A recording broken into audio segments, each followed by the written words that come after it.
Kau indah, kau mulia, tiada sepertimu. Ku ingin hidupku menyangkanmu. Segala puji, segala hormat, segenap hatiku menyembahmu. Terimalah segenap hidupku sebagai persembahannya. Segala puji, segala puji, segala hormat, segenap hatiku menyembahmu. Terimalah segenap hidupku sebagai persembahan yang hidup, sebagai persembahan yang hidup bagimu. Kepada hambanya dipersilakan.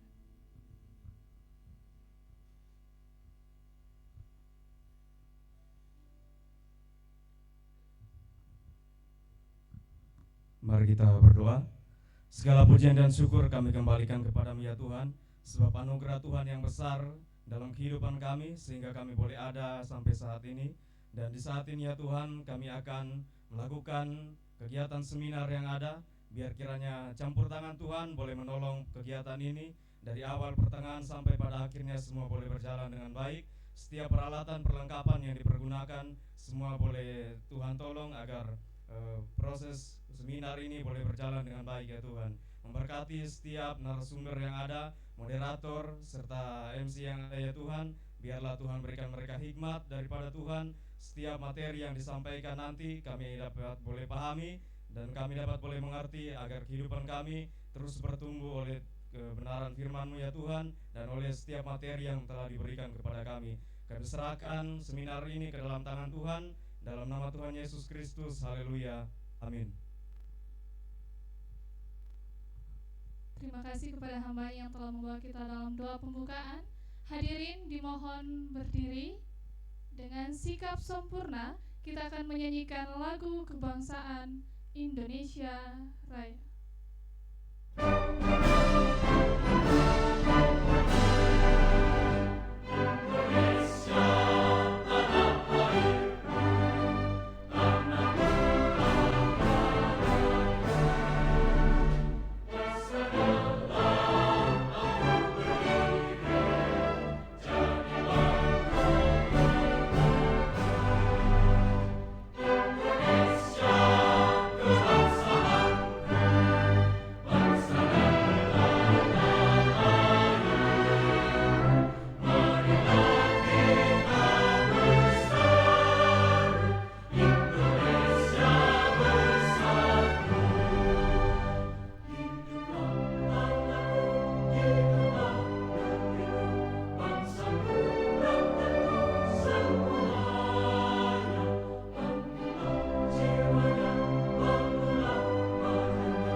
Acara selanjutnya adalah kata sambutan, dan sambutan ini akan disampaikan oleh pimpinan Sekolah Tinggi Teologi IKA Jakarta, kepada Ibu Dr. Dona Sampaling MPDK selaku Ketua 2 Sekolah Tinggi Teologi IKAT. Waktu dan tempat kami persilakan.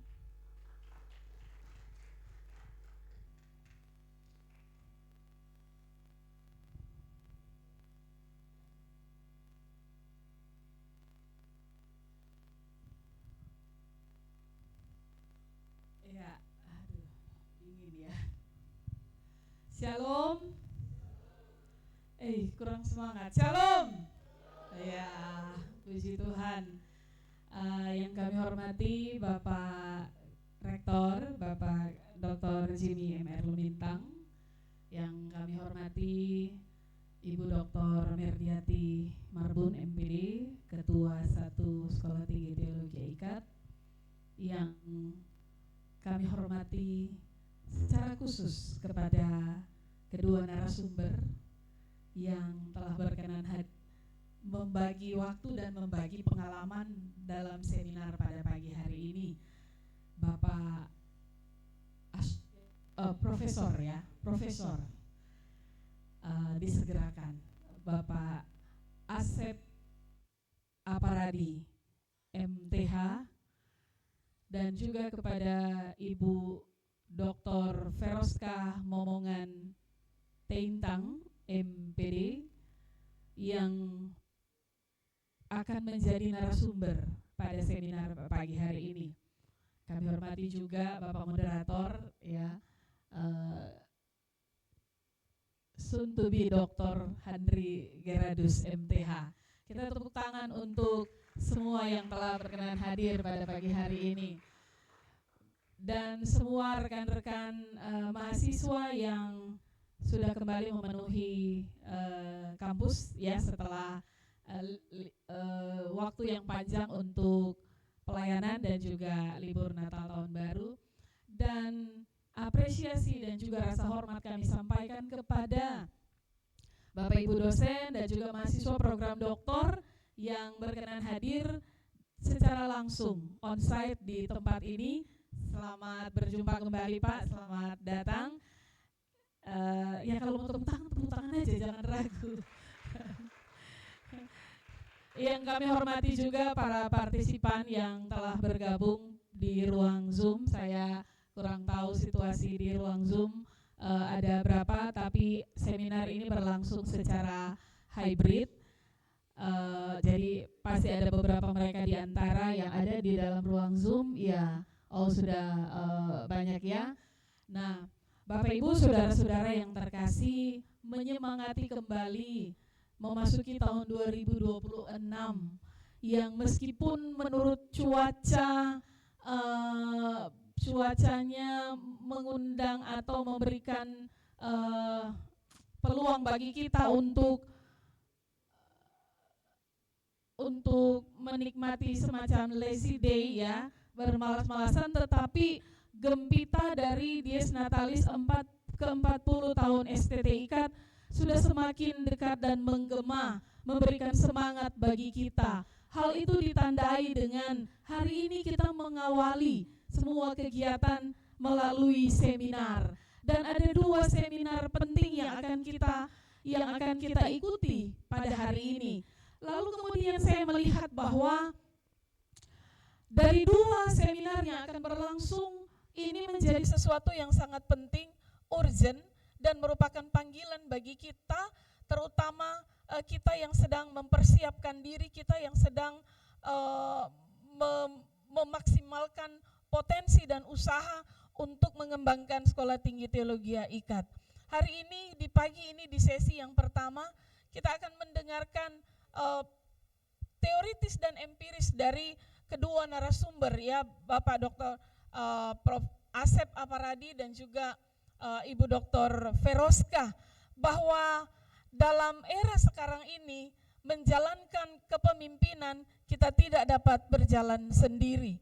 Ini adalah sebuah kesadaran, adalah sebuah penguatan bahwa kita perlu melakukan sinergi, upaya bersama untuk menggapai hal yang kita inginkan. Dan ini akan menjadi pesan bagi STT IKAT, tapi juga menjadi pesan bagi semua narasumber, bagi semua partisipan yang menjadi yang menikmati seminar ini dari narasumber, dan juga menjadi pesan bagi mahasiswa yang sedang mempersiapkan diri bahwa sinergi membutuhkan energi besar untuk menghasilkan hal yang jauh lebih besar dari jumlah-jumlah yang dapat kita hasilkan jika kita melakukan sendiri-sendiri.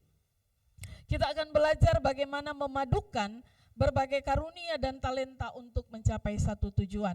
Disinilah diperlukan kepemimpinan, sinergi dari kepemimpinan itu. Nah, Bapak Ibu Saudara-saudara, saya berharap bahwa apa yang akan kita dapatkan dari materi seminar hari ini akan memperkaya kita, tetapi juga akan memantik pemikiran kita untuk kita boleh berbagi, berdiskusi, bertanya, dan saling mendapatkan informasi.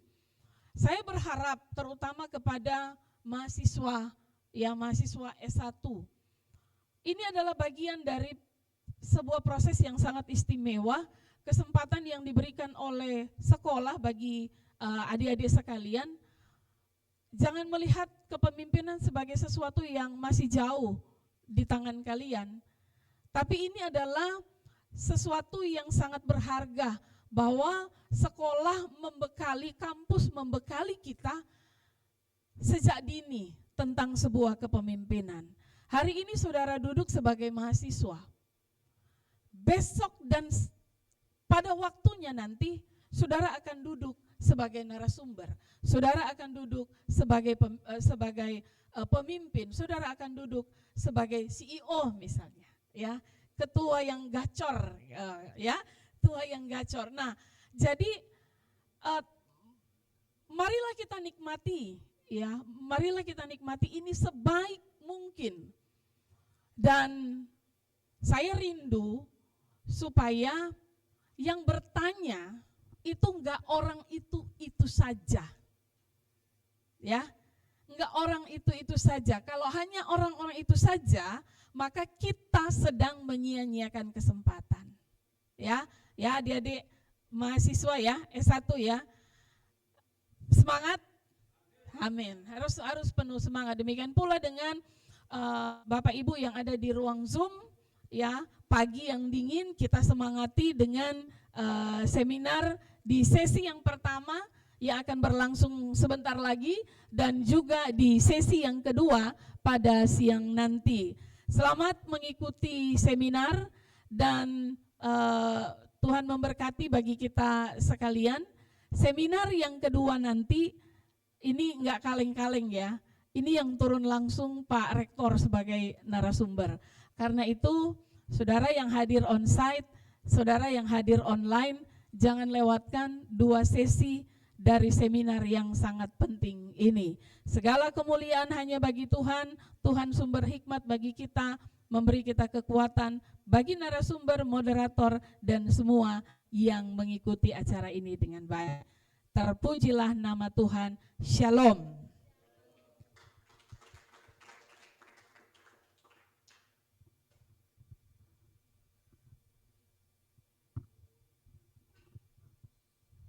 Terima kasih atas sambutan yang telah disampaikan untuk kita semua. Dan kini tiba saatnya kita akan masuk ke dalam rangkaian acara yang sangat pastinya kita nanti-nantikan, yaitu acara pemaparan materi. Dan sesi ini akan dipandu oleh seorang moderator yang sangat luar biasa, juga yang tampaknya memiliki jiwa kepemimpinan yang baik. Dan beliau adalah Bapak Handri Geradus MTH, dan kepada Bapak Handri kami persilakan untuk membantu seminar ini.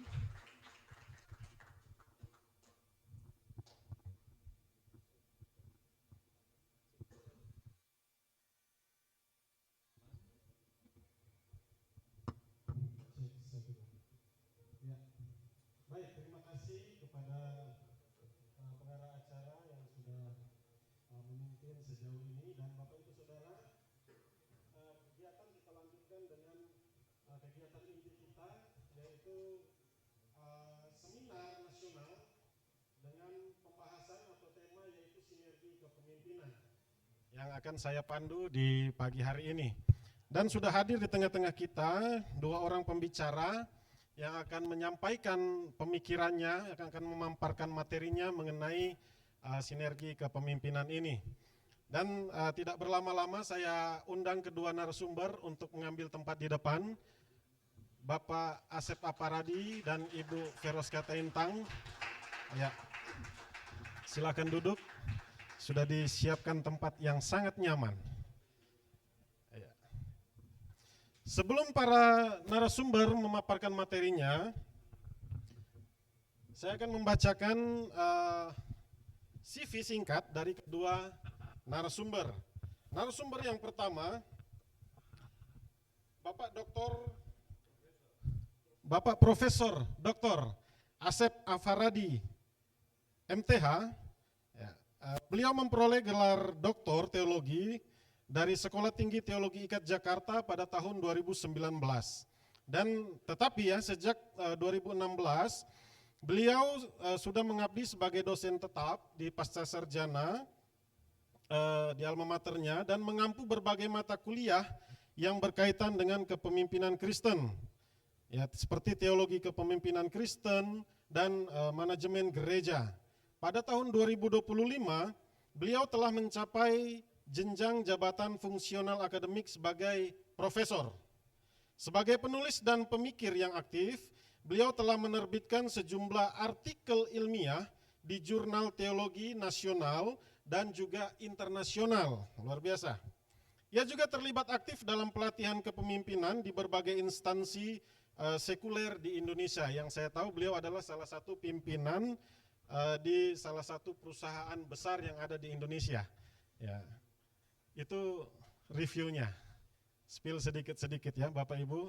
Ya, jadi sebagai seorang pembicara yang akan berbicara mengenai kepemimpinan, beliau adalah orang yang sangat berkompeten di bidangnya. Ya, tepuk tangan untuk Bapak Profesor Dr. Asep Aparadi. Narasumber yang kedua adalah Ibu Dr. Feroska Taintang, MPDK. Beliau sebagai dosen tetap di Pasca Sarjana, sebagai Kaprodi, Magister Pendidikan Agama Kristen. Beliau juga adalah salah satu dosen dengan kepangkatan lektor kepala. Sebagai seorang pemimpin gereja, beliau adalah gembala KGPM dengan kepemimpinan lebih dari 15 tahun sebagai pemimpin gereja. Ya, jadi tidak kalah juga untuk berbicara mengenai kepemimpinan. Nah, lalu mengenai sinergi, Bapak Ibu Saudara, kalau berbicara sinergi ini saya teringatnya sinergitas TNI Polri ini secara umum ya. Ada kerjasama antara TNI dan Polri dalam mengamankan, memberi pengamanan. Nah, tetapi di sini ada ditambah dengan kata kepemimpinan. Ya, ada sinergi kepemimpinan dan mungkin ada kepemimpinan sinergi, entah apa itu maksudnya, apakah itu adalah kerjasama antara unit kerja dan lain sebagainya. Nah, ini yang akan kita bahas dan Bapak Ibu Saudara mahasiswa secara khusus harus menangkap ini dengan baik. Ya, harus menangkap materi ini dengan baik dan nanti kita akan perdalam dengan pertanyaan-pertanyaan yang akan saya pandu untuk Bapak Ibu Saudara bertanya baik yang ada di ruangan ini dan juga yang ada di ruangan Zoom. Ya, siap untuk menerima materi? Ya, baik. Saya undang untuk Bapak Profesor Dr. Asep untuk menyampaikan materinya. Ya, kurang lebih 30 menit, nanti ketika 5 menit berlangsung kurang dari 5 menit saya akan kode ya Pak. Ya, silakan mengambil tempat yang disediakan. Selamat pagi. Ada suara buat Tuhan nggak hari ini? Pagi ini kita akan membahas satu energi. Kalau memang hari ini hari Tuhan, kita harus punya semangat. Ada sukacita nggak? Coba perhatikan gambar saya dengan pohon dan warna kuning. Berarti hari ini adalah hari yang paling istimewa kita sama-sama di ruangan ini untuk mendengarkan satu seminar yaitu tentang sinergi. Pertama yaitu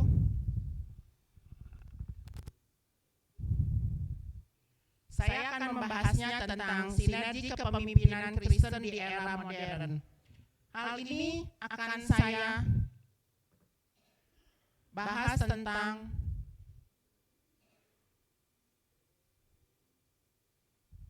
yang ruang lingkupnya yaitu tentang sinergi I, S, dan G, yaitu tentang lingkungan, sosial, dan governance, yaitu tentang pengelolaan.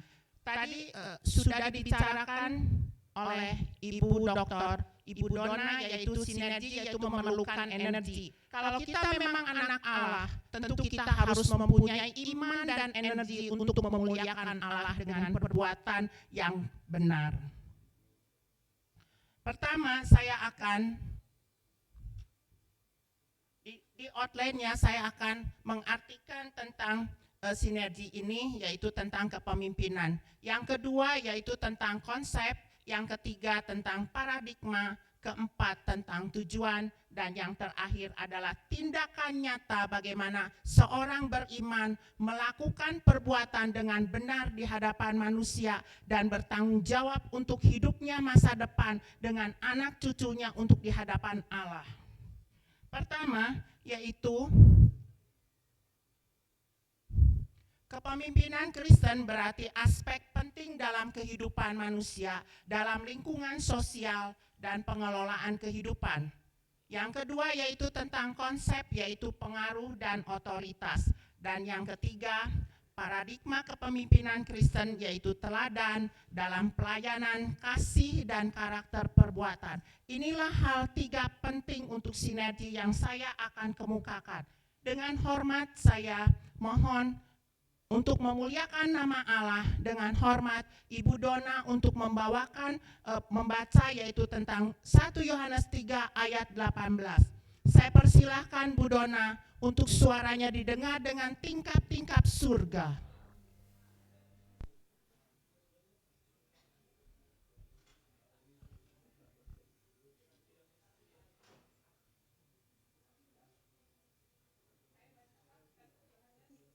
Satu Yohanes 3 ayat 18.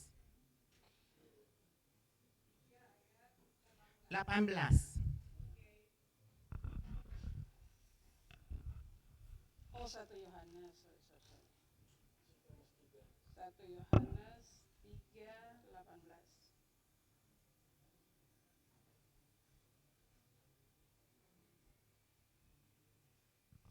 Oke, 1 Yohanes 3 ayat 18 berbunyi begini. Anak-anakku, marilah kita mengasihi bukan dengan perkataan atau dengan lidah, tetapi dengan perbuatan dan dalam kebenaran. Amin, terima kasih Ibu Dona. Hal ini cukup jelas dalam ayat ini tersurat bahwa bukan dengan perkataan dan lidah. Jadi bagi orang-orang yang pintar memainkan kata-kata dengan lidah, mempunyai strategi untuk menjatuhkan orang, ingat ayat ini, tetapi dengan perbuatan dalam kebenaran. Sedangkan yang keempat yaitu tujuan untuk menggali, menganalisa, dan mencerminkan perbuatan nyata yang terdapat dalam Yakobus 2 ayat 22. Dengan hormat saya minta Saudara Gabriel membacanya dengan suara yang memuliakan Allah. Dengan hormat Bapak Gabriel yang terhormat.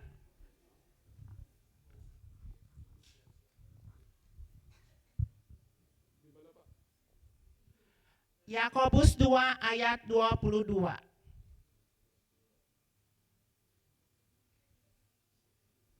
Yakobus 2 ayat 22, demikian firman Tuhan. Kamu lihat bahwa iman bekerja sama dengan perbuatan-perbuatan, dan oleh perbuatan-perbuatan itu iman menjadi sempurna. Terima kasih Pak Gabriel, cukup jelas dua ayat ini sangat berkaitan. Sedangkan yang kelima yaitu tindakan rendah hati, belas kasih, sukacita, dan damai sejahtera yang terdapat dalam Galatia 5 ayat 22-23. Hal ini adalah hasil daripada tindakan kita beriman. Dengan sangat hormat, saya minta Bapak Dr. Abdon untuk membacanya. Dengan kebahagiaan, saya mempersilahkan Pak Abdon untuk ke depan.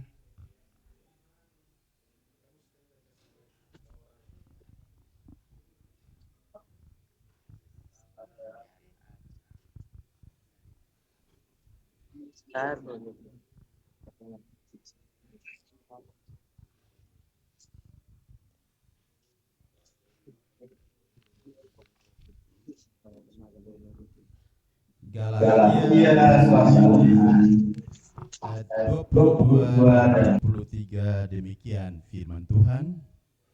Tetapi buah roh ialah kasih, sukacita, damai sejahtera, kesabaran, kemurahan, kebaikan, kesetiaan, kelemah lembutan, penguasaan diri. Tidak ada hukum yang menentang hal-hal itu. Terima kasih Pak Abdon. Ini adalah hal yang teologis yang akan saya aplikasikan dengan kepemimpinan Kristen.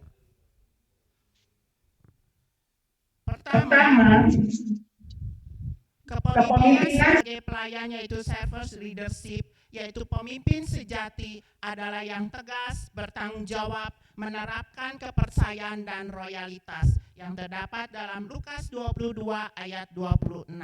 Sedangkan yang kedua adalah kepemimpinan yang berbelas kasih, compassionate leadership, yaitu tentang berhubungan dengan belas kasih yang menikmati, memiliki empati dan kompetensi yang efektif, yang terdapat dalam Lukas 13 ayat 13a.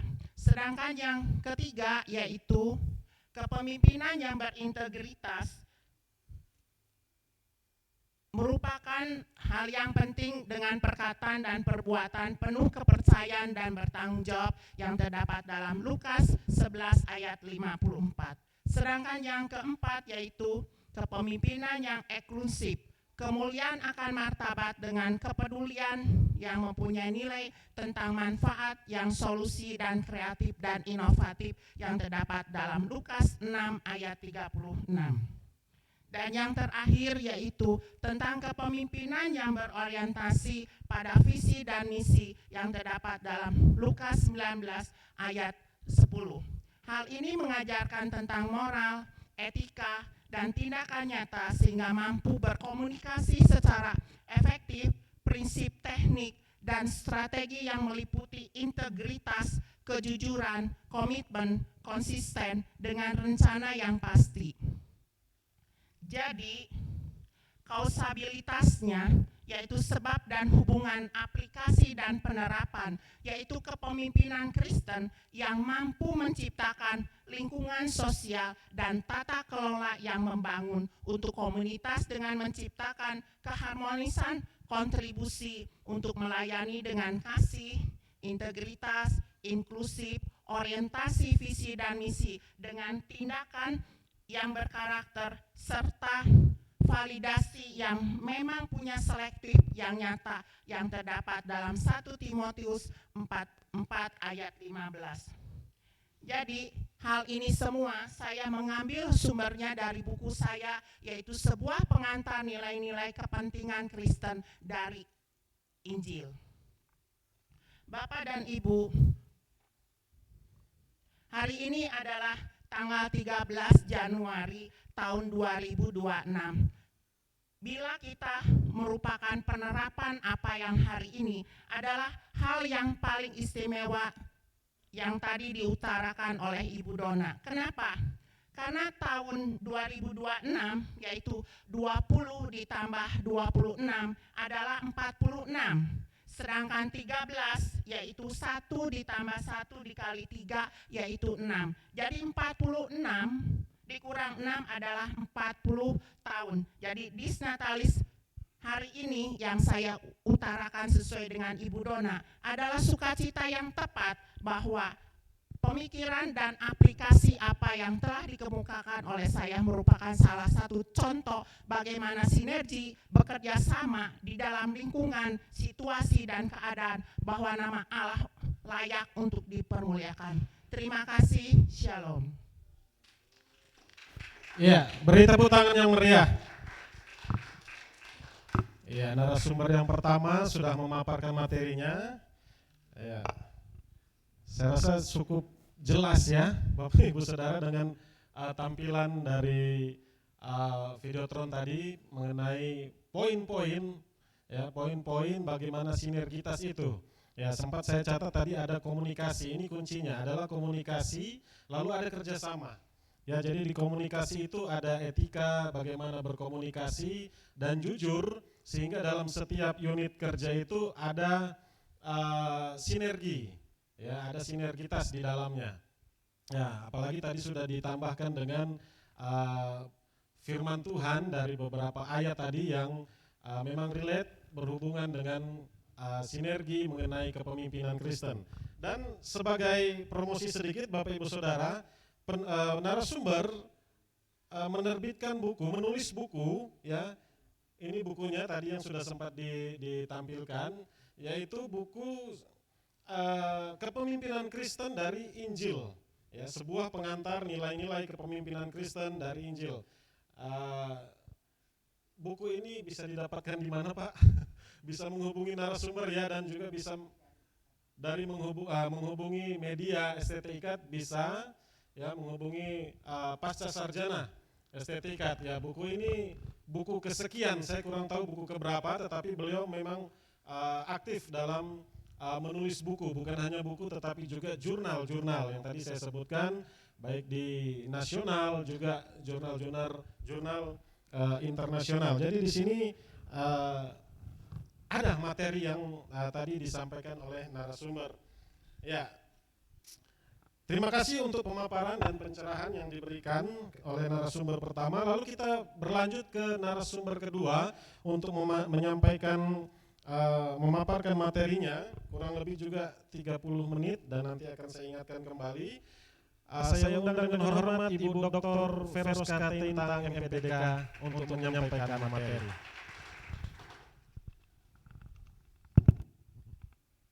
Selamat pagi.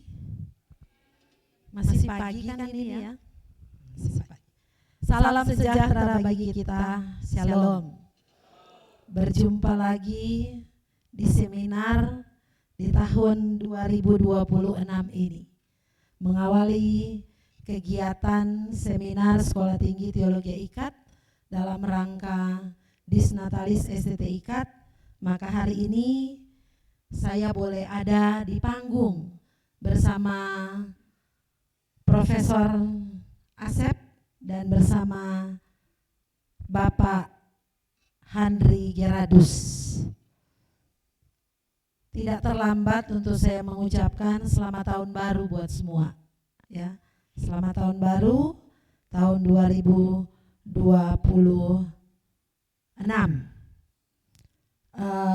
Kali ini saya mau mengucapkan terima kasih yang pertama kepada pimpinan Sekolah Tinggi Teologi IKAT yang memberikan kami kesempatan lewat panitia seminar Disnatalis STT IKAT untuk menjadi bagian dalam penyelenggaraan seminar di sepanjang memeriahkan Disnatalis STT IKAT.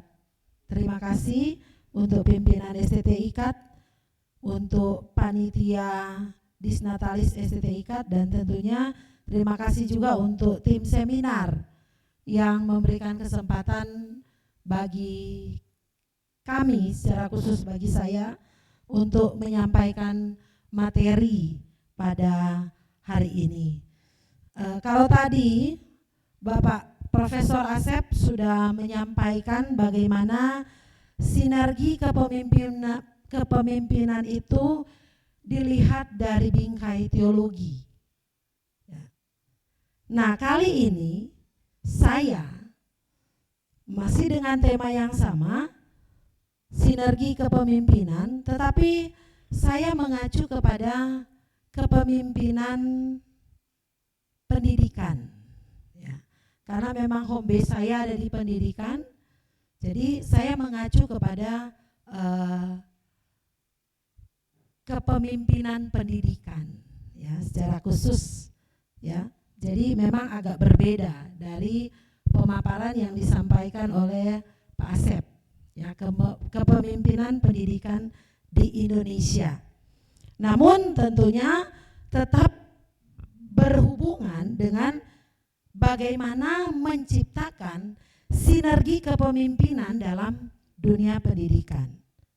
Bapak Ibu saudara-saudara, kita memahami bahwa pemimpin itu adalah seorang yang memiliki kecakapan, yang memiliki kelebihan khusus, terutama dia mampu mempengaruhi orang lain dalam melakukan aktivitas bersama demi mencapai tujuan yang diharapkan dalam organisasi, dalam lembaga. Nah, kepemimpinan juga adalah suatu pokok dari keinginan manusia yang besar untuk menggerakkan potensi dari organisasi. Karena kepemimpinan menentukan keberhasilan, kegagalan dari satu organisasi.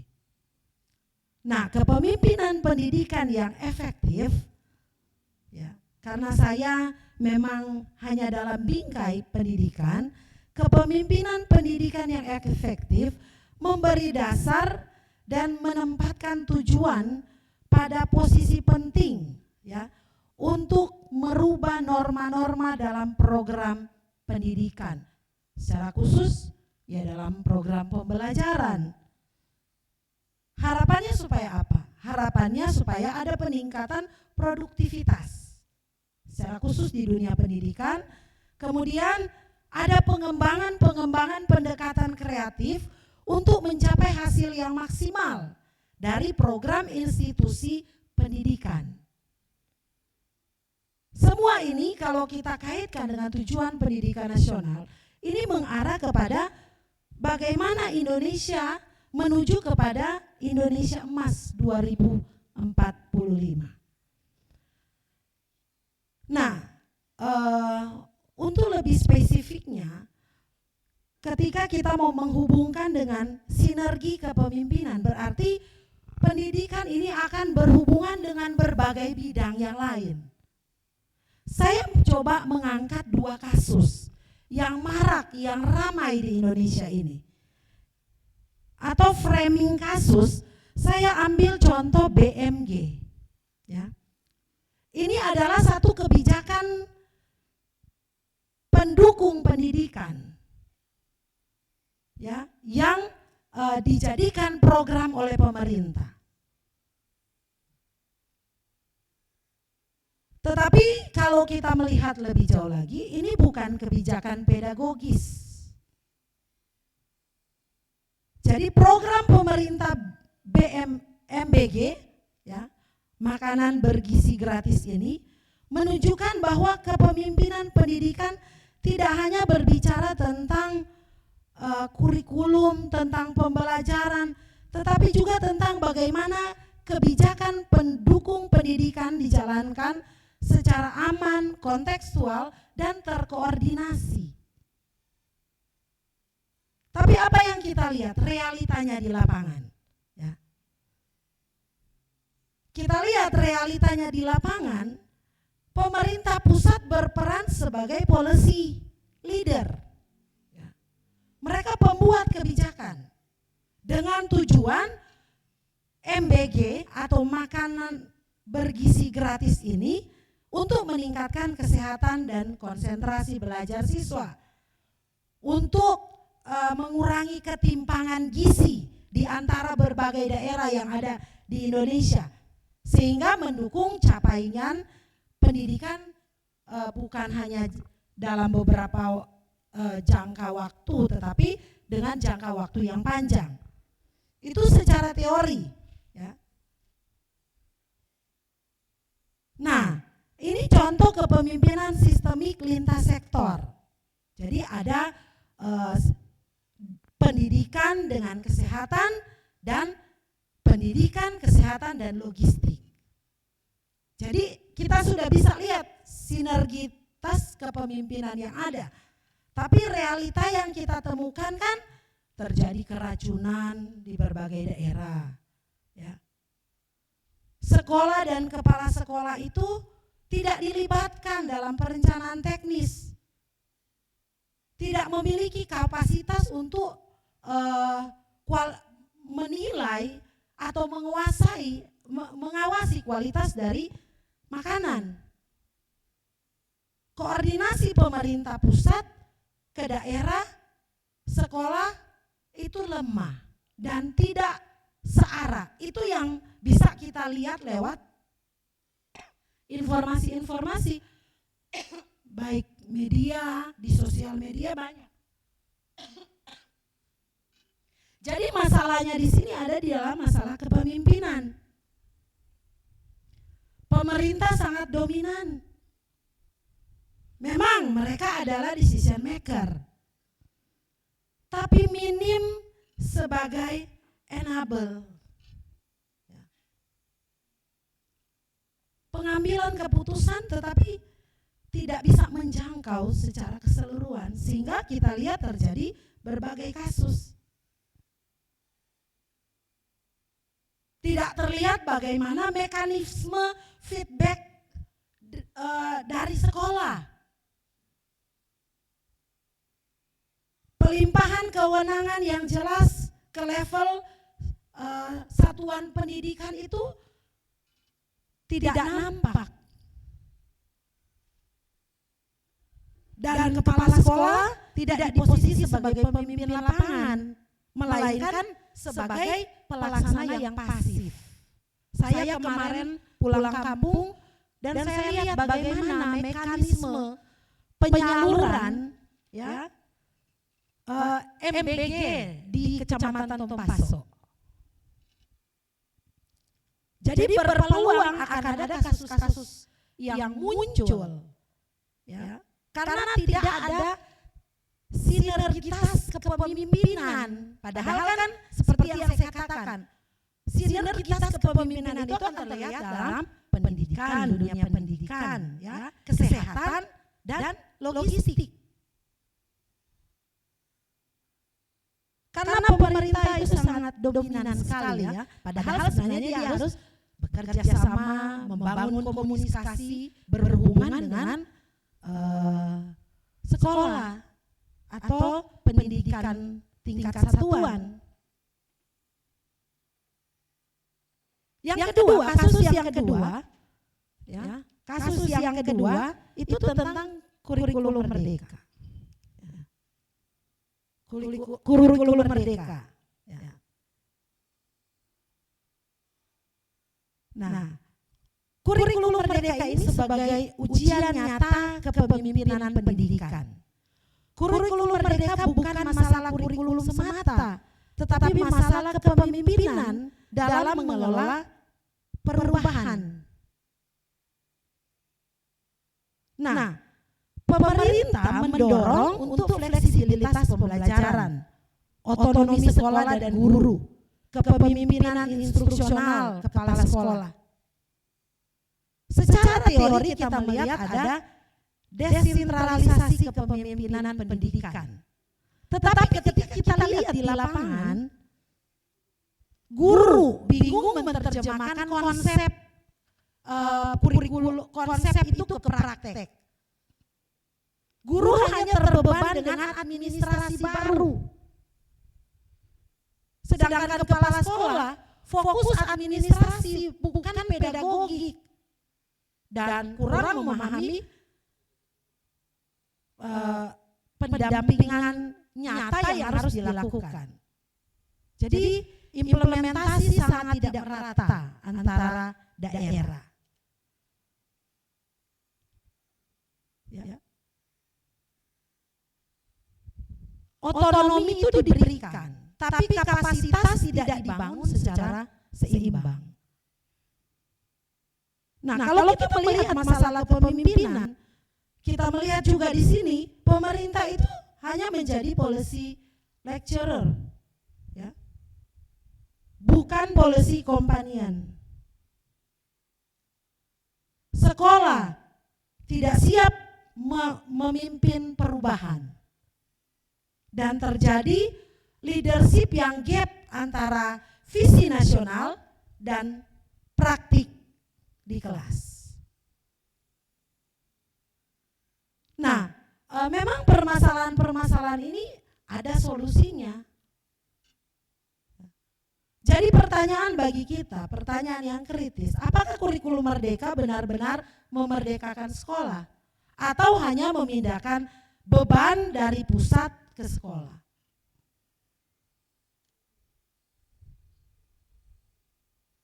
Bapak Ibu saudara-saudara,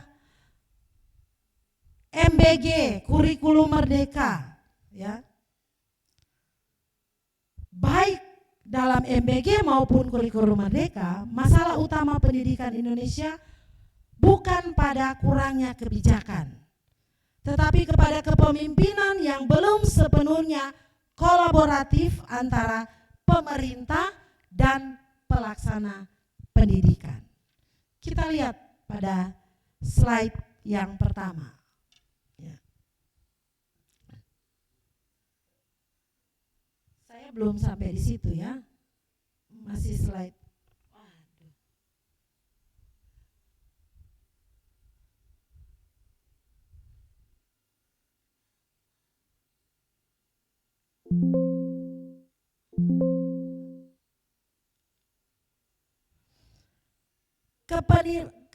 Kita lihat yang slide yang pertama.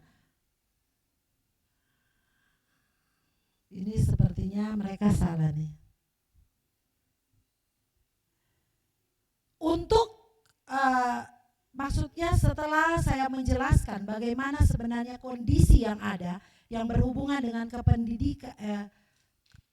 kepemimpinan pendidikan, maka ada dua pemikiran yang ingin saya sampaikan dalam seminar ini. Yang pertama itu, kepemimpinan pendidikan itu sebagai kerja yang kolektif. Kepemimpinan pendidikan itu sebagai kerja yang kolektif. Maksudnya di sini, kepemimpinan di Indonesia itu harus ada hubungan yang baik antara kebijakan dan praktek.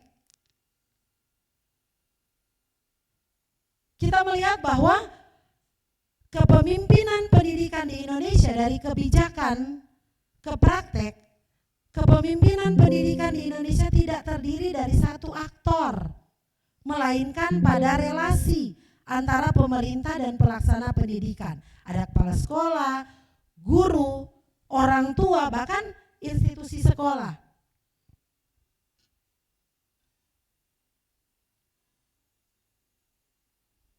Lanjut, tantangan utama pendidikan nasional saat ini bukan kekurangan kebijakan, melainkan bagaimana kebijakan tersebut dipimpin, diterjemahkan, dan dijalankan di lapangan. Dan presentasi ini membahas kepemimpinan pendidikan sebagai kerja kolektif dengan fokus pada dua kebijakan nasional. Seperti yang saya sudah sampaikan tadi ya, ketika kita framing kasus, berarti fokus pada kedua kebijakan nasional ini, yaitu makanan bergizi gratis dan kurikulum merdeka.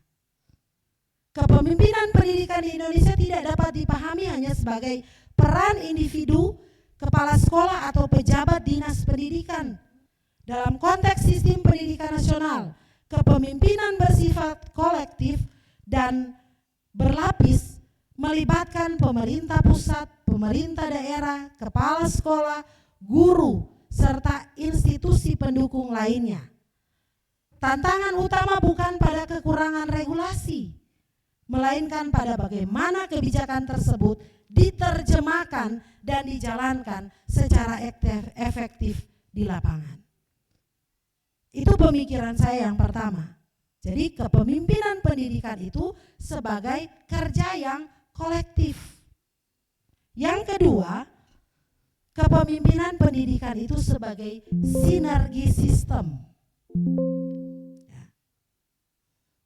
Kepemimpinan pendidikan sebagai kepemimpinan sistem.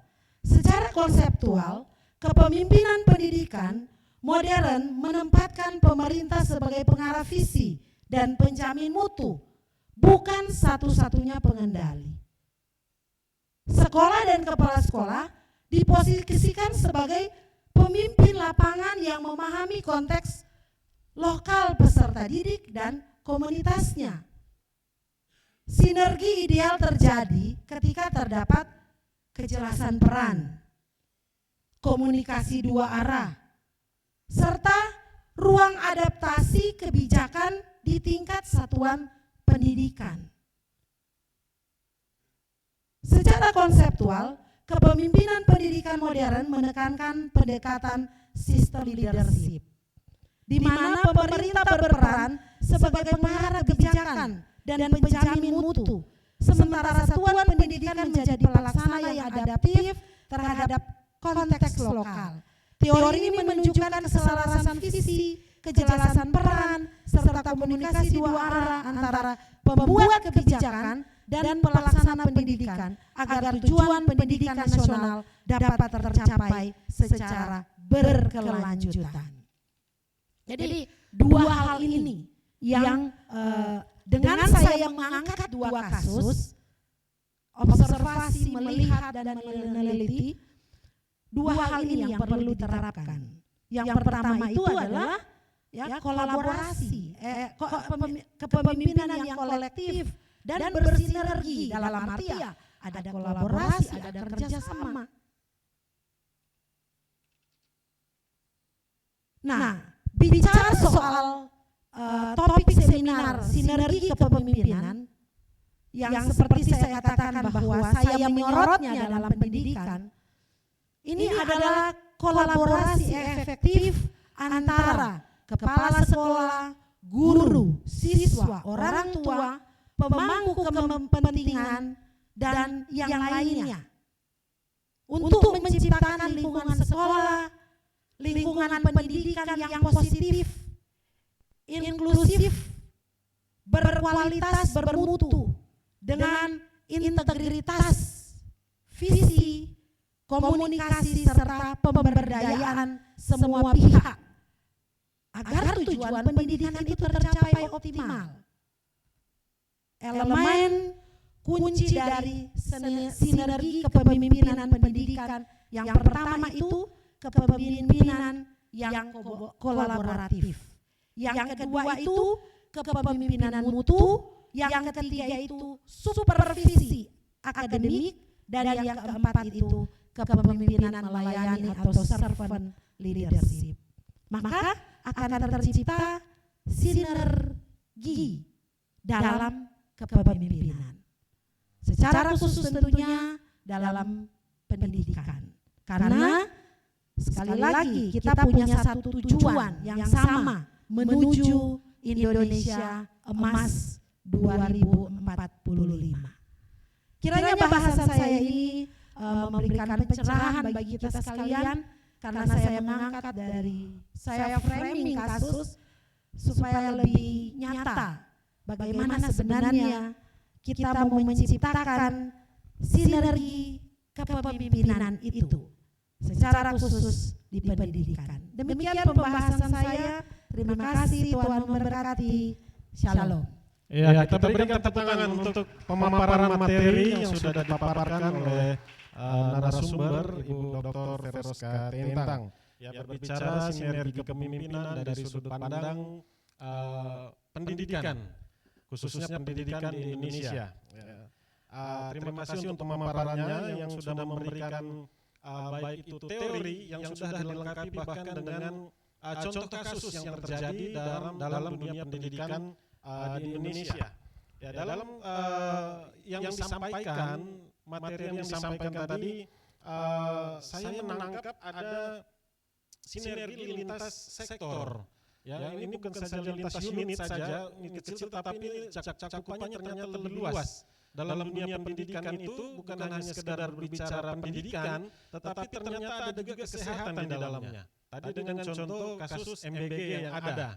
Ya, saya rindu, pimpinan rindu di STTK ini juga sebenarnya ada dapat sasaran MBG dari pemerintah ya Bapak Ibu Saudara.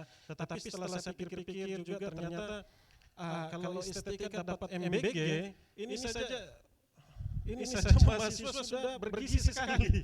Apalagi kalau dapat MBG, program MBG dari pemerintah. Wah, mahasiswa akan semakin bergizi, staf-staf pimpinannya akan lebih tambah bergizi lagi ya. Bapak Ibu bisa lihat tampilan pimpinan staf di STTIKAT ya, sangat bergizi sekali. Ya. Dan itulah yang perlu yang namanya sinergi itu tadi. Ya, sinergi lintas sektor yang harus melibatkan decision maker di dalamnya oleh pemimpin-pemimpin dari masing-masing sehingga menghasilkan sinergi yang kuat. Dan ketika menghasilkan sinergi yang kuat, maka produk yang dihasilkan juga akan menjadi produk yang berkualitas, yang akan mendapatkan peningkatan dalam mutu kependidikan yang ada, ya, khususnya di Indonesia, lebih khusus lagi di STTIKAT ini. Ya. Terima kasih pemaparannya Ibu Dr. Veroska Tinintang dan Bapak Ibu Saudara yang ada di ruang aula STTIKAT dan juga yang ada di ruang Zoom. Kita akan buka ruang pertanyaan. Saya akan buka ruang pertanyaan yang pertama untuk 2 orang yang ada di aula ini, yang ada di onsite. Ya. Ada 2 orang, pertanyaannya sebutkan nama lalu tujuan, ditujukan pertanyaannya kepada narasumber siapa.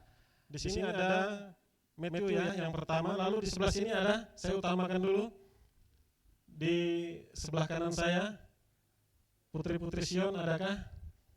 1, 2, 3, oke. Yang kedua Saudara Yolan. Ya silakan panitia tolong dibantu.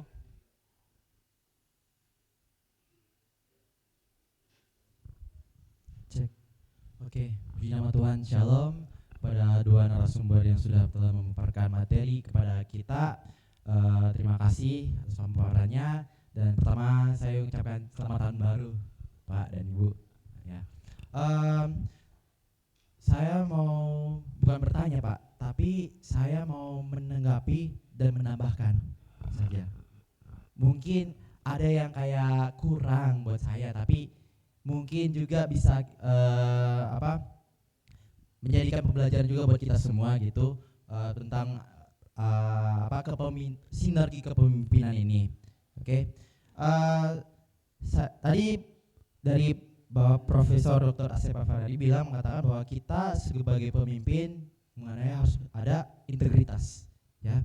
Kita tahu kalau berintegritas itu adalah sikap bertanggung jawab. Tapi apakah dengan integritas itu sudah cukup untuk kita menjadi pemimpin gitu? Nah, menurut saya ya, mengenai dengan integritas memang kita butuh pemimpin yang berintegritas. Tapi apakah kita juga harus memiliki pemimpin yang hanya berintegritas? Menurut saya tidak hanya itu, tapi kita juga pemimpin harus memiliki namanya apa? Akuntabilitas. Nah, apa itu akuntabilitas? Akuntabilitas berarti mengenai apa yang kita ucapkan itu yang kita lakukan. Menjadi pemimpin berarti kita juga kita pegang omongan yang kita dan juga kita harus kerjakan seperti itu. Dan memang banyak kasus pemimpin yang hanya berintegritas tapi nggak hanya integritas saja gitu. Jadi kita sebagai pemimpin juga harus namanya juga memegang omongan kita dan juga kita melakukan. Oke, baik. Dan itu yang pertama. Dan kedua, terakhir. Adanya juga sebuah transparansi. Ya. Pemimpin juga harus memiliki transparansi. Karena apa? Sama, contoh kita ambil dari tokoh Alkitab. Tuhan Yesus Kristus saja. Tuhan Yesus saja transparan, terbuka kepada orang-orang yang ada di sekitarnya. Contohnya, saya mengambil ayat Alkitab Yohanes 14 ayat 6 dengan tegas dia mengatakan bahwa kata Yesus padanya, akulah jalan dan kebenaran dan hidup, tidak ada seorang pun yang datang kepada Bapa kalau tidak melalui aku. Itu adalah bentuk transparan dari Tuhan Yesus bahwa dia tegas, dia terbuka bahwa dirinya adalah Tuhan. Yesus. Jadi saya menambahkan menanggapi seperti itu supaya kita jadi pelajaran. Jadi seperti itu. Oke, terima kasih untuk tanggapannya dari Saudara Matthew tadi ya. Oke, lalu lanjut ke yang kedua.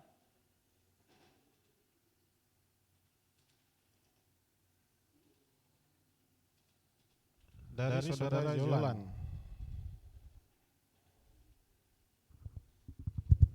Baik, shalom. Saya akan bertanya kepada narasumber yang pertama tentang poin yang kedua dan yang ketiga, konsep pengaruh dan teladan. Nah, menurut Bapak di dunia modern sekarang udah banyak kepemimpinan, ada kepemimpinan yang membangun dan menjerumuskan. Nah, bagaimana pandangan Bapak untuk kami sebagai mahasiswa atau sebagai calon-calon pemimpin untuk mengatasi kepemimpinan yang menjerumuskan itu, dan strategi apa yang Bapak dapat berikan kepada kami? Terima kasih. Baik, terima kasih. Ya, ini pertanyaannya untuk narasumber pertama ya. Oke, baik. Silakan untuk menanggapi Bapak Profesor Asep.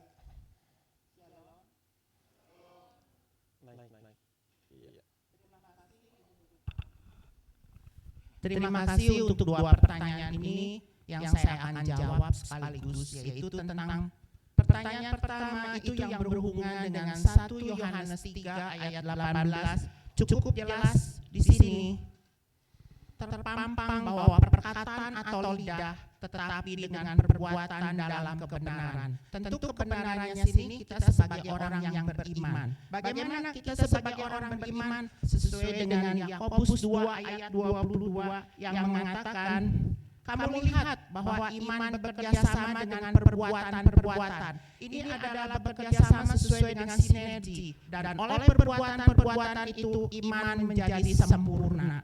Dan bagaimana aplikasi penerapan pemimpin ini, yaitu mampu menciptakan lingkungan sosial dan tata kelola yang membangun komunitas dengan keharmonisan dan kontribusi untuk melayani dengan kasih, integritas, inklusif, orientasi visi dan misi dengan tindakan yang berkarakter dan validasi yang selektif dengan nyata bahwa masyarakat menentukan hal tersebut dengan bukti yang nyata apa yang disebut perbuatan dari iman kita. Terima kasih.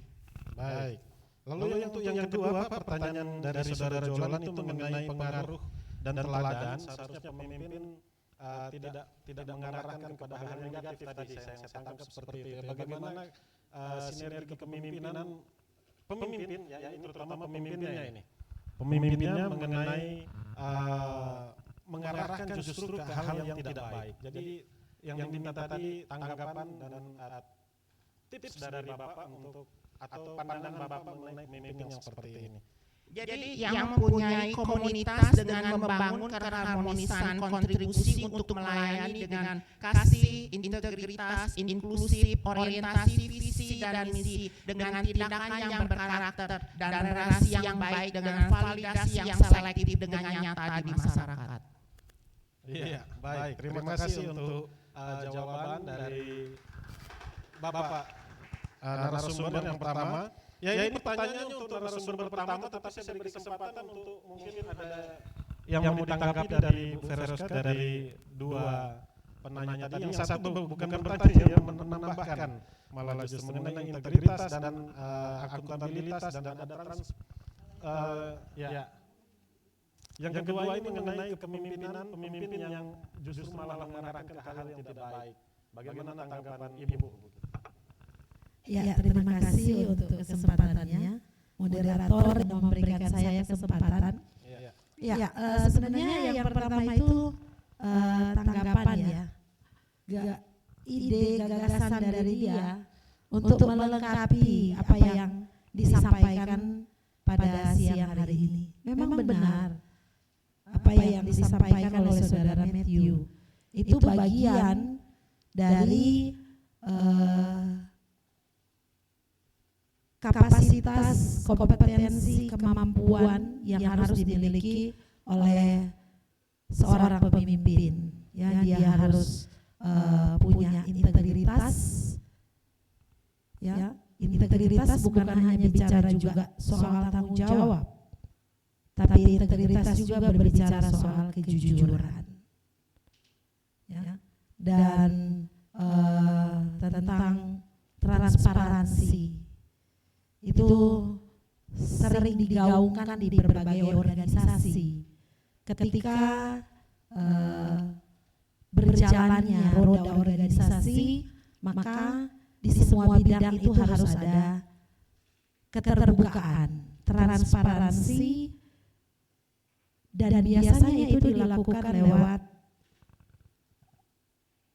angket, ya, lewat pertanyaan-pertanyaan yang diberikan, karena kadang-kala kalau mau sampaikan secara langsung kan tidak memungkinkan. Tapi lewat evaluasi yang dilakukan itu juga bagian dari transparansi yang dinyatakan, ditunjukkan oleh bidang-bidang yang ada. Kalaupun saudara pernah menemukan tidak ada transparansi, ya itu mungkin berbeda kepemimpinan di satu tempat, karena tidak sama, ya, bentuk kepemimpinan yang ada, walaupun dibutuhkan sebenarnya itu untuk pengembangan, kemajuan, mutu dari organisasi. Tapi kan budaya kepemimpinan dari organisasi itu berbeda. Jadi kita tidak boleh menuntut begitu. Ya, kita harus pelajari apa yang menjadi visi, misi, strategi, tujuan dari institusi ini, barulah kita menuntut untuk adanya transparansi. Karena secara etika dalam dalam kepemimpinan itu ada hal-hal yang perlu disampaikan di level pemimpin, ya, di organisasi secara umum, ya. Karena kita harus melihat dulu bentuk kepemimpinannya. Jadi kadang-kadang anak muda kalau masuk di organisasi atau institusi lain masih sangat idealis, sehingga menuntut semuanya harus terbuka, semuanya harus diperlihatkan, tanpa mempelajari budaya dari organisasi itu, tanpa mempelajari bagaimana sampai institusi itu berkembang sampai sekarang. Ya. Itu orang yang bijak, dia akan melihat, memperhatikan dulu situasi. Kalau sekedar masukkan, ya bisa. Tapi kan kalau yang anak-anak muda yang idealis masuk kantor, gabung, join dengan company ini, langsung nuntut transparansi. Mereka nggak tahu bahwa ada tahapannya dan ada strateginya. Ya, itu yang saya mau tanggapi, tapi memang dibutuhkan dalam satu organisasi itu transparansi dalam segala bidang yang ada di organisasi itu. Nah, kalau pemimpin yang memberi pengaruh yang baik, saya rasa itu tidak menjadi kategori seorang pemimpin, ya. Kalau dia memberikan pengaruh yang tidak baik atau mengajarkan yang tidak baik. Setidak-baiknya dia dalam pengelolaan organisasi atau dalam pengambilan keputusan, tapi dia tidak akan mengajarkan anak buahnya atau anak karyawannya untuk hal-hal yang tidak baik. Ya. Nah, tergantung baik tidak baiknya ini persepsi dari orang relatif, ya. Mungkin menurut kamu itu tidak baik, tapi ya sebenarnya budaya yang ada dalam organisasi itu ya ada sikap-sikap yang pandangan orang baik, tapi itu memang dilakukan di organisasi atau perusahaan tersebut, ya.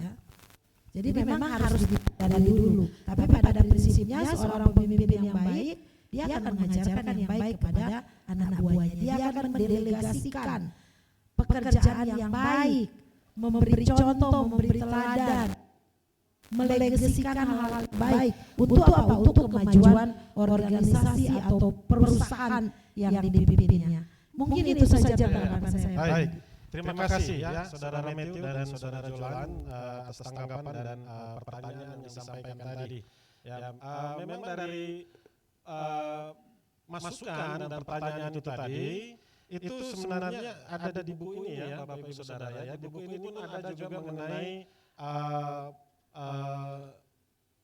tipe-tipe kepemimpinan dan juga ada syarat-syarat dalam kepemimpinan, khusus kepemimpinan Kristen yang diambil dari berkaca dari Injil ya, mulai dari Injil Matius, Markus, Lukas dan bahkan sampai Yohanes di sini ya. Ada bagaimana nilai-nilai kepemimpinan itu dan integritas, akuntabilitas, transparan, maaf. Saya sampai lidah saya karena dingin ini. Ya. Itu ada di dalam buku ini. Jadi mungkin sebagai mahasiswa saya rasa lebih baik memiliki buku ini ya. Ya, dan juga dari buku Ibu Dr. Veroska ada juga ya, silakan Bapak Ibu bisa mendapatkannya di STTIKAT. Buku salah satu buku yang saya tahu itu yang terbaru ya kalau tidak salah profesi guru profesional ya, guru profesional. Bapak Ibu kalau pesan hari ini harga lagi turun, besok harga naik. Jadi promosi. Jadi pesanlah secepatnya dan di sini lengkap. Jadi itu dari Saudara Matthew dan Saudara Jolan tanggapan dari narasumber yang sudah menyampaikan tanggapannya. Lalu yang berikut sesi yang kedua saya persilakan dari ruang Zoom. Ya, silakan panitia untuk menampilkan. Ya, silakan. Dari panitia sudah memilih. Ya, ada pertanyaan dari ruang Zoom. Ya. Dari Saudara Wahyu Marbun. Pertanyaannya ini kepada siapa belum tahu ya. Pertanyaannya adalah kapan seseorang disebut pemimpin? Apakah pemimpin tolong diulang. Ya. Pertanyaannya kapan seseorang disebut pemimpin? Apakah pemimpin ini jiwanya saja atau jabatannya saja? Jadi disebut pemimpin itu tergantung apa? Tergantung atas apa? Ada yang kedua? Nah, tantangan dalam bersinergi salah satunya adalah ego sektoral. Bagaimana cara mengatasinya? Ini mengenai empiris dan teorinya. Ya, bagaimana teorinya dan bagaimana pengalaman dari narasumber mengenai tantangan dalam bersinergi. Ya, tadi bersinergi itu tidak mudah ya, apalagi melibatkan unit kerja lain, melibatkan sektor lain. Ya, ini berarti buat kedua narasumber. Saya persilakan mungkin pertama kepada Bapak Dr. Afset, silakan. Tolong mic-nya ditambah dong satu.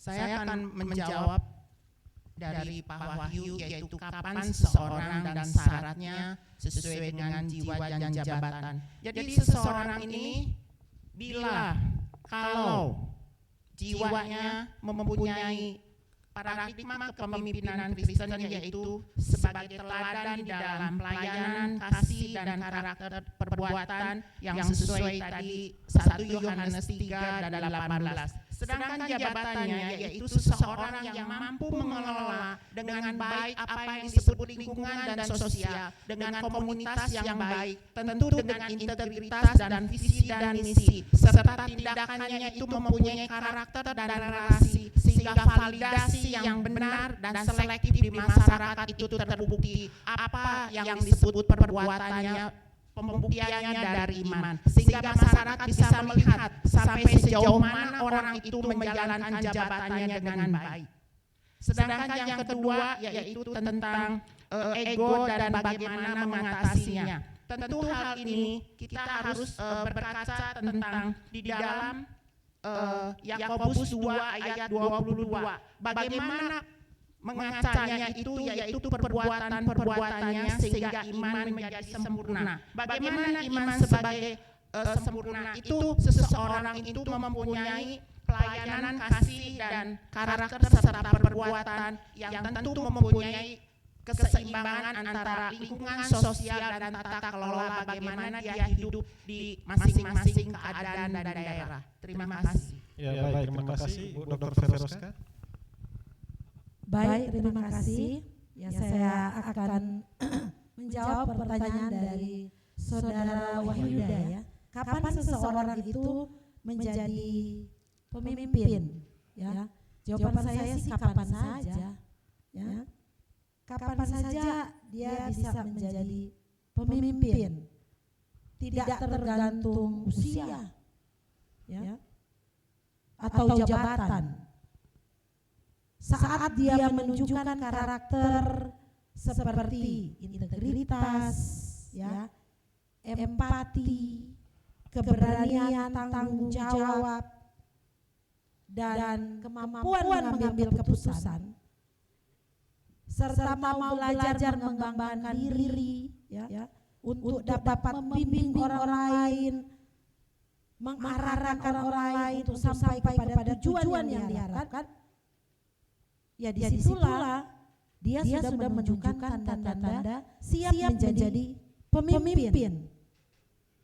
Dan kunci utama adalah kemampuan seseorang untuk melayani, memotivasi, dan menjadi teladan melalui tindakan nyata, bukan hanya pada posisi.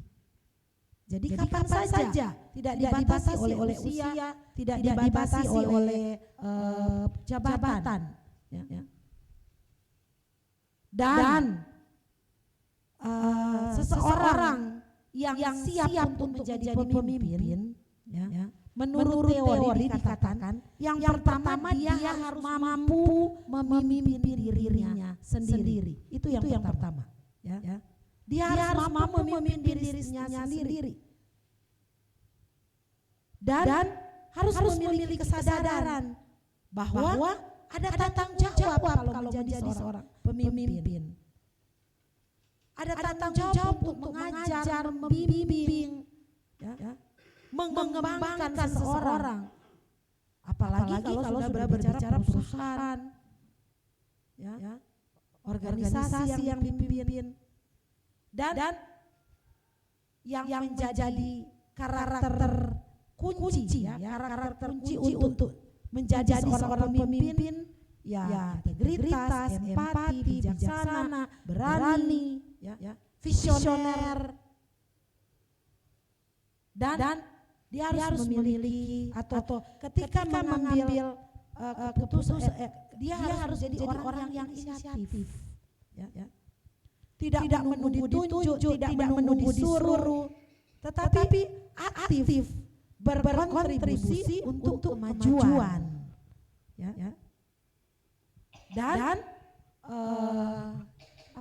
kritis, cerdik, pintar dalam mencari solusi. Nah, itu berarti menunjukkan bahwa dia sudah siap menjadi pemimpin. Kalau masih cengeng, ya, masih suka tersinggung, ya, masih cepat marah,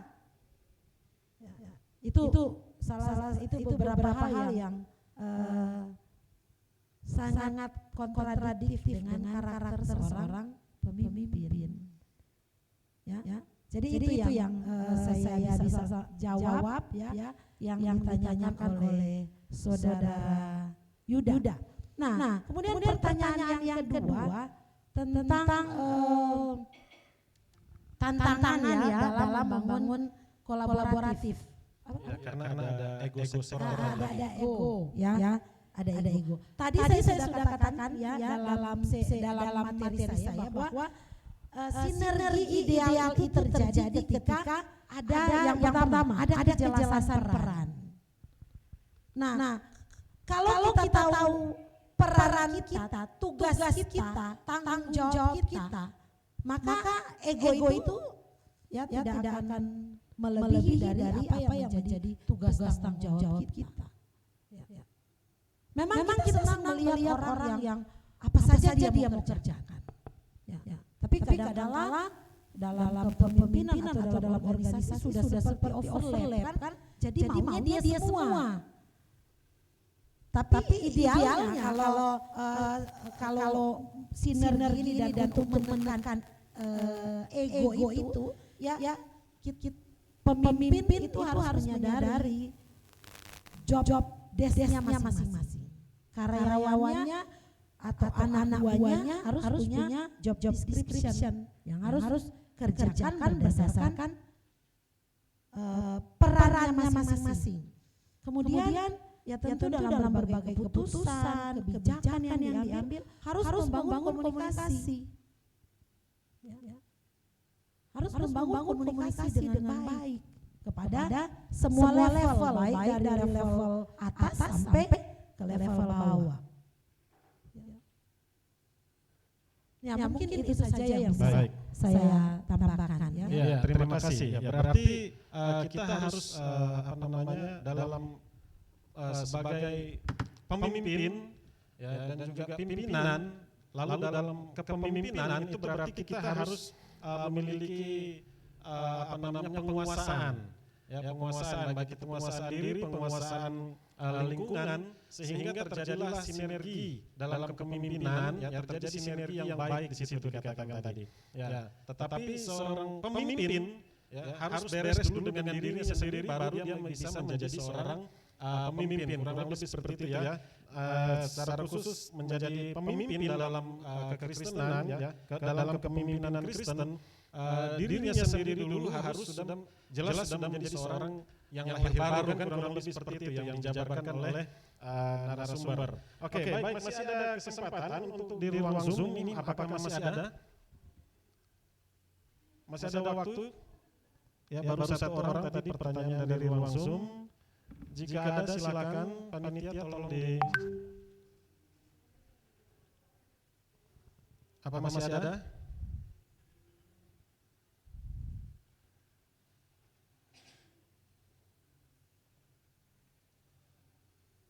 Siapa ini? Saudara. Ada ya?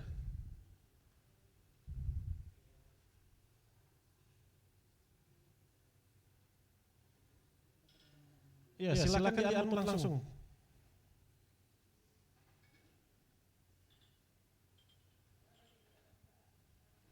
Ada yang raise hand kah? Ini siapa yang sedang berusaha ini? Toya ya? Toya.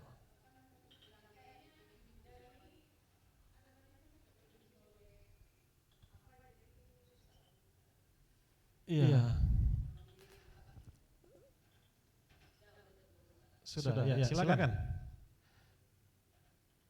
Silakan disampaikan pertanyaan atau tanggapan dari materi yang sudah disampaikan. Silakan Bapak Ibu.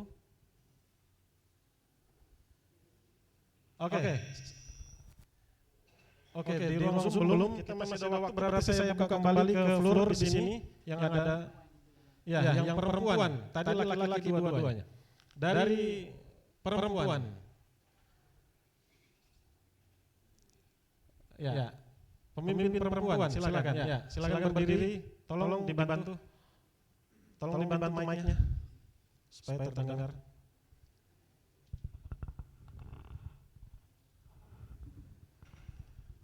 Silakan sebutkan nama, pertanyaannya, dan ditujukan kepada siapa ya, atau kedua-duanya boleh juga.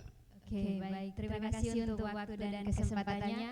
Saya Yansi Talan, mahasiswa Prodi PAK, izin untuk mengajukan pertanyaan kepada salah satu narasumber, kepada Ibu Feroska. Ya, baik teman-teman dan Ibu, seperti yang kita sudah ketahui bahwa dengan adanya pendidikan dapat merubah pengetahuan kita, bahkan dalam karakter kita, terlebih bagi kami setiap mahasiswa. Nah, yang menjadi pertanyaan seperti seorang pemimpin, yakni dalam sekolah. Nah, yang menjadi pemimpin di situ ada kepala sekolah. Namun bagaimana jika misalnya kepala sekolah ini tidak memiliki sinergi kepemimpinan, dalam artian dia lebih memilih untuk mengikuti apa yang ia kehendaki. Dia tidak mau mendengar setiap guru-gurunya, yang sebenarnya guru-guru ini mau menegakkan aturan untuk adanya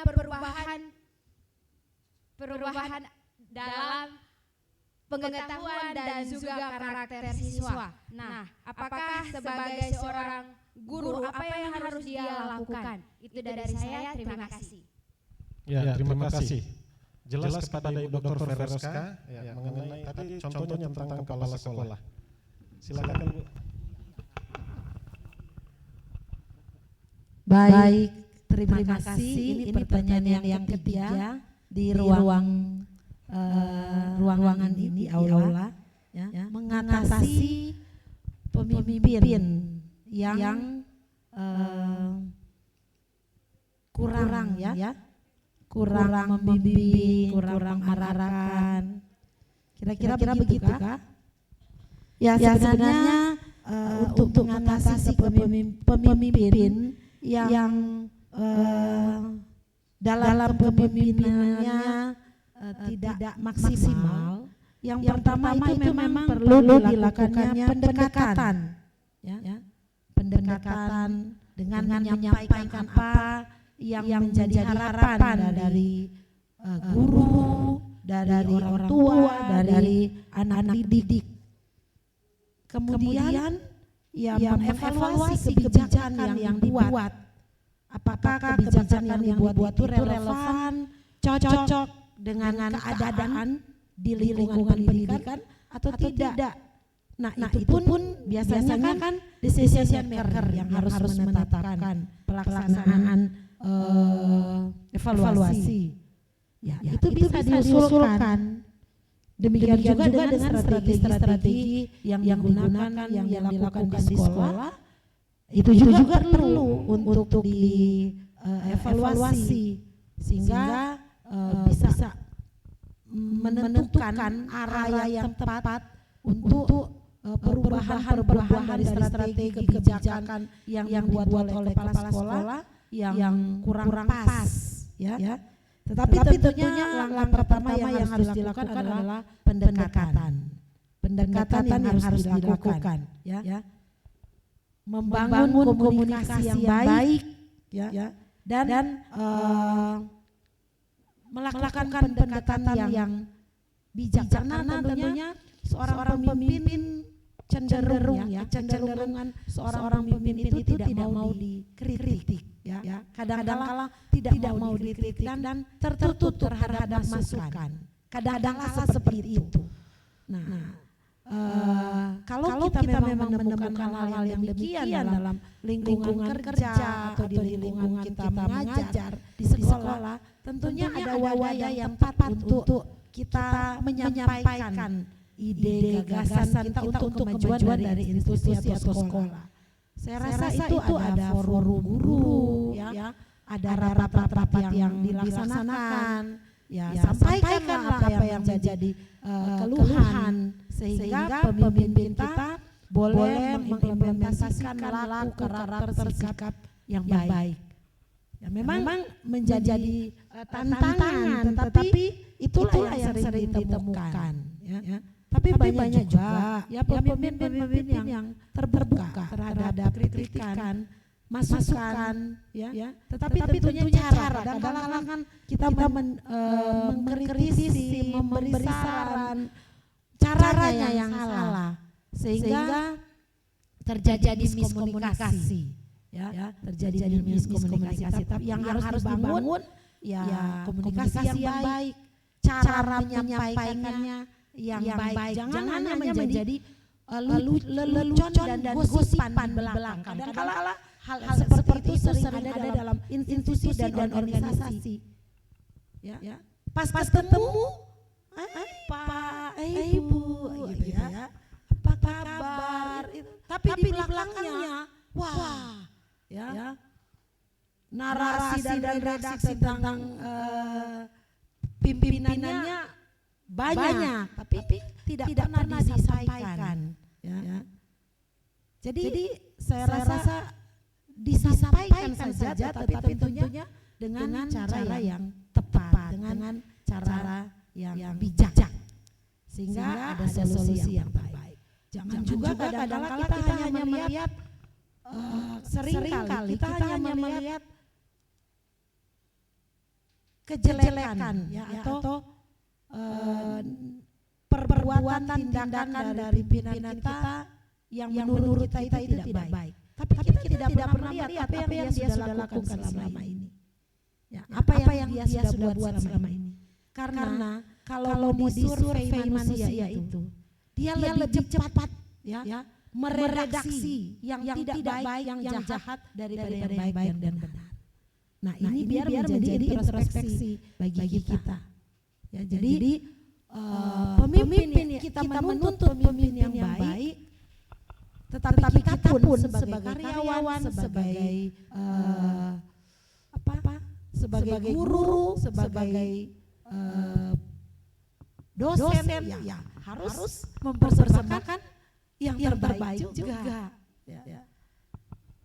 Ya, mudah-mudahan ini juga memberikan pencerahan ya bagi mahasiswa yang kadang nilai dosennya negatif semua. Tidak melihat sedikit kebaikan yang sudah dilakukan oleh dosen untuk mengajar mereka. Gitu. Jadi imbang, keseimbangan itu penting sehingga kita menjadi orang yang bijak dalam menilai dan bersikap. Itu saja yang bisa saya sampaikan. Baik, terima kasih. Ya, ini khusus untuk Veroska, jadi saya rasa pertama tidak perlu ya Bapak Ibu. Ya, ini dari saudara Yensi khusus kepada Ibu Dr. Veroska. Ya, saya masih ada sedikit waktu Bapak Ibu, kita akan menjawab satu pertanyaan lagi dari ruang Zoom ini, ada dari Bapak Joshua Tewu ya. Wah, namanya keren ini, Joshua Tewu, Ambassador of Christ, luar biasa. Beliau bertanya bagaimana pandangan para narasumber tentang pemimpin natural, lahir dari alam atau dari rakyat, dan pemimpin yang diwariskan.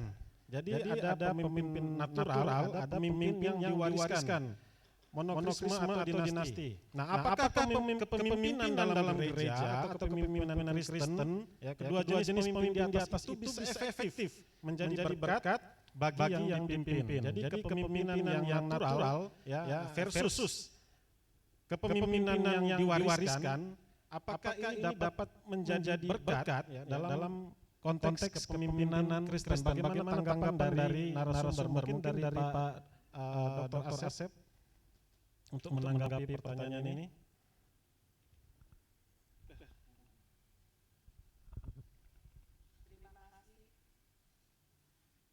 Terima kasih Pak Yosua untuk menjawab tentang pandangan yang kepemimpinan secara natural dan warisan.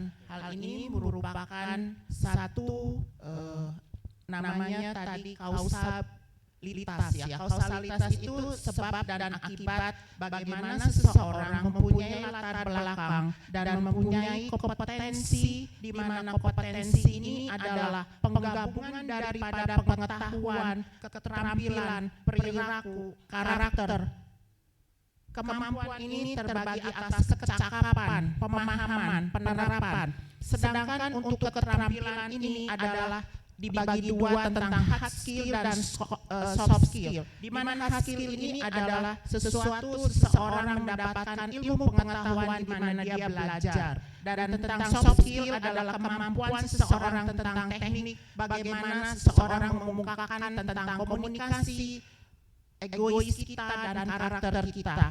Jadi pada kenyataannya seseorang kepemimpinan secara efektif itu baik natural atau yang warisan harus mempunyai tentang sesuai dengan hari ini yaitu sinergi kepemimpinan, yaitu dalam teladan untuk pelayanan, kasih, dan pribadi serta perbuatan, di mana hal ini berhubungan dengan bagaimana seseorang mengemukakan bagaimana komunikasi yang baik, di mana etika dan moral itu berlaku untuk lingkungan sosial, dan bagaimana mengelola dengan baik komunitas kita, keharmonisan kita, kontribusi kita dengan kasih, integritas, inklusif, bagaimana tindakan kita merupakan tindakan dalam iman yang memang benar dibuktikan di dalam perbuatan, sehingga perbuatan ini bisa kita lihat bagaimana orientasi, visi dan misinya seseorang pemimpin dengan baik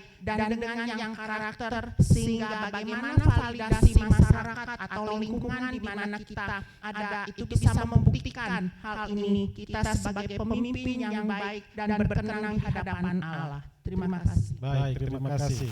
Dengan perilaku yang baik ya dari pemimpin yang berperilaku baik yang sesuai dengan kebenaran firman Tuhan yang banyak dijabarkan tadi, itu akan menjadi berkat bagi banyak orang. Kurang lebih seperti itu ya. Baik, silakan kepada Ibu Dr. Veroska. Ya, terima kasih untuk waktunya saya menjawab pertanyaan dari Bapak Joshua Teu. Sebenarnya saya tidak memahami tentang kepemimpinan natural dan kepemimpinan warisan, ya. Kepemimpinan natural dan kepemimpinan warisan. Tapi kalau saya lihat dari dua hal ini jelas sangat berbeda sekali, ya. Ini konsep yang berbeda antara kepemimpinan natural dan kepemimpinan warisan. Ya, kalau kepemimpinan ini menurut pandangan saya dan sedikit saya lihat di catatan sini, ya. Kalau seorang pemimpin yang natural, dia adalah individu yang memiliki kualitas kepemimpinan bawaan.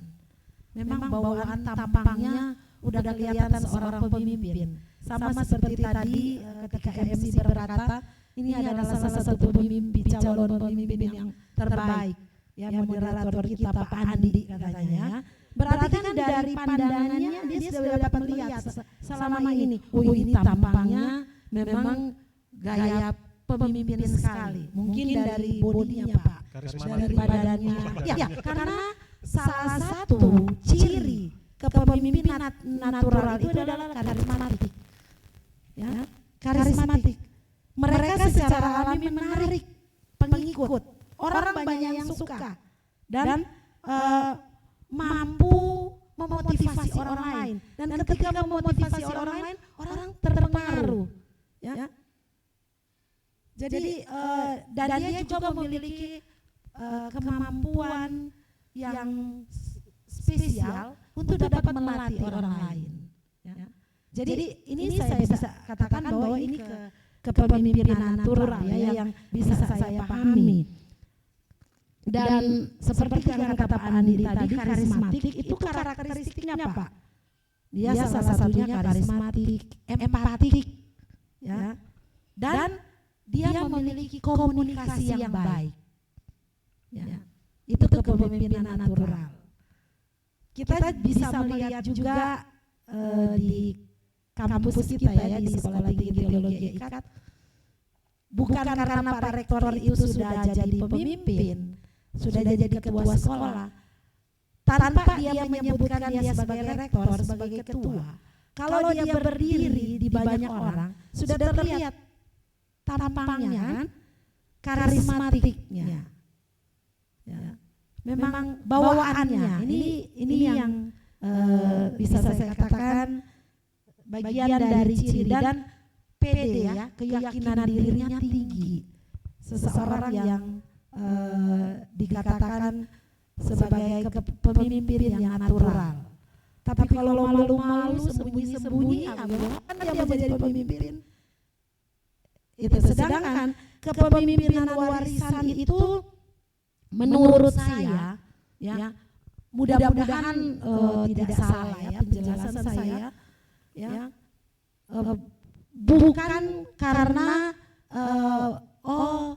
sama seperti di GPDI, bukan karena bapaknya pendeta sehingga ketika bapaknya meninggal dia langsung anaknya diangkat jadi pendeta. Menurut saya bukan seperti itu, tetapi pemimpin warisan adalah bagaimana pola-pola pikir, sikap, karakter, tindakan yang diwariskan kepada generasi selanjutnya. Jadi ini sama seperti legasi kepemimpinan. Ada warisan gaya kepemimpinan yang diturunkan kepada anak buahnya, kepada karyawannya. Itu menurut saya sih, ya, mudah-mudahan benar. Jadi bukan berarti bahwa warisan kepemimpinan karena keluarga diwariskan kepada keluarga selanjutnya. Ya. Karena ini menurut saya kepemimpinan warisan ini adalah jangka panjang, ya.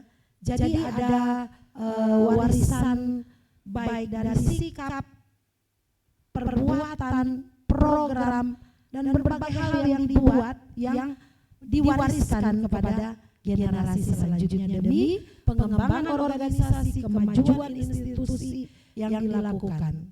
Jadi akan terus menjadi gambaran teladan apa yang sudah dibuat oleh pemimpin sebelumnya, diwariskan kepada generasi selanjutnya. Bukan karena karena dia keluarga dia yang diangkat jadi pemimpin. Bukan seperti itu ya.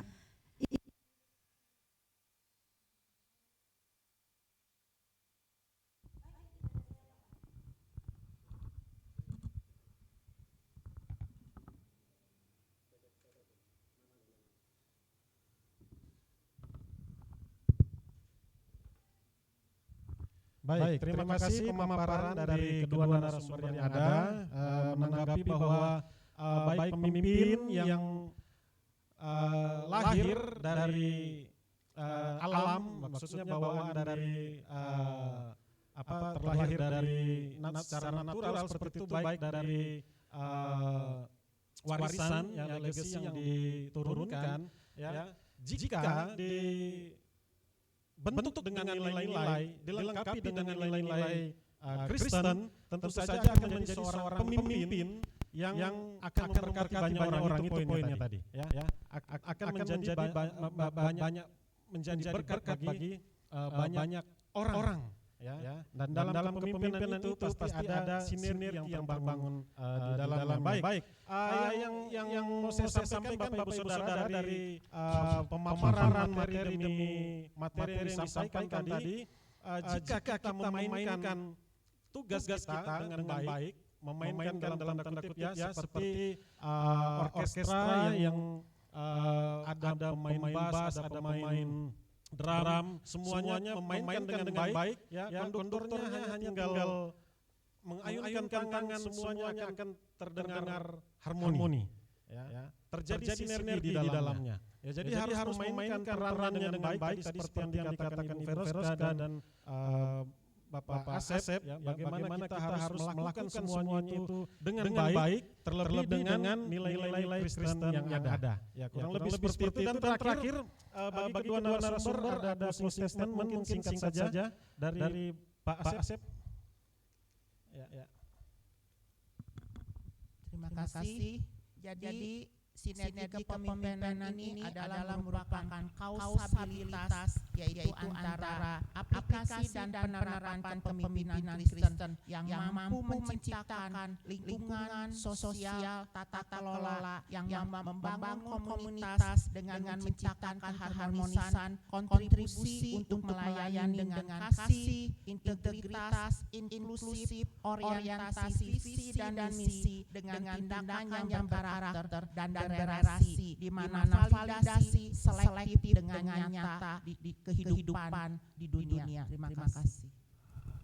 Ya, tepuk tangan untuk Bapak Profesor Dr. Asep Paradi. Lalu yang berikut Ibu Dr. Feroska, silakan. Terima kasih Pak Andi.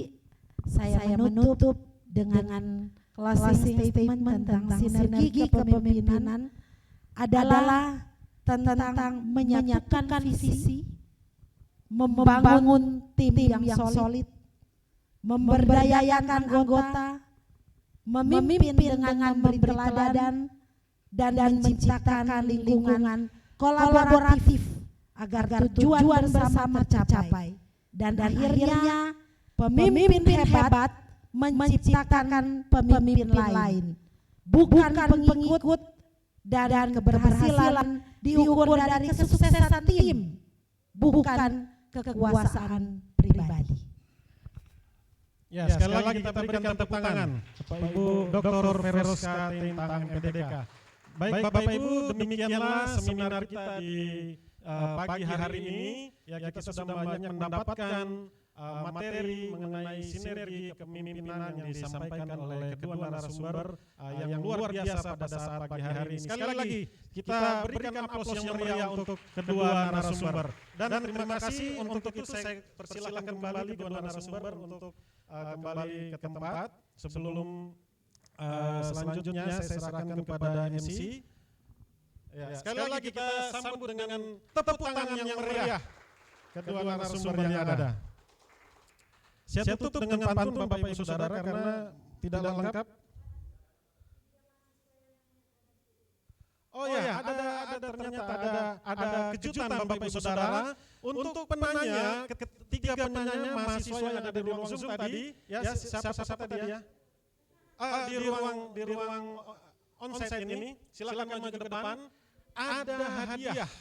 Ada hadiah, reward bagi penanya. Silakan langsung cepat maju ke depan. Saudara Matthew, bagi tadi Yancy, satu lagi Saudara Yolan. Mana Yolan? Ayo jangan sampai saya hitung sampai 3 batal hadiahnya. Ya, harus setia sampai akhir ya. Silakan di tengah. Ya, hanya 2 berarti. Betul. Iya, luar biasa. Oke, silakan foto. Ada dokumentasi. Ini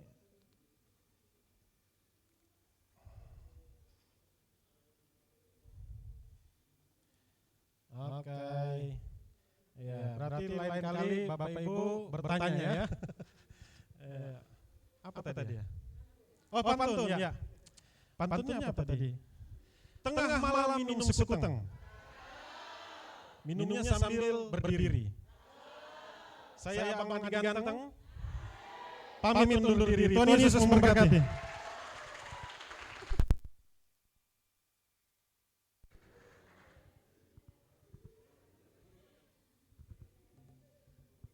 Ya, ucapan terima kasih kepada kedua narasumber kita dan juga kepada moderator yang telah memimpin acara dalam pemaparan materi, dan sebagai bentuk apresiasi dan juga sebagai kenang-kenangan, panitia telah menyediakan sertifikat untuk kepada kedua narasumber kita dan juga moderator. Untuk itu, kepada kedua narasumber dan juga moderator boleh mengambil tempat di depan, dan dengan hormat kami mengundang Bapak Dr. Jimmy RR Bintang MTH MBA untuk memberikan sertifikat kepada kedua narasumber kita dan bersalaman.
Dan sebagai ungkapan syukur atas kelancaran acara hari ini, marilah kita memuji Tuhan.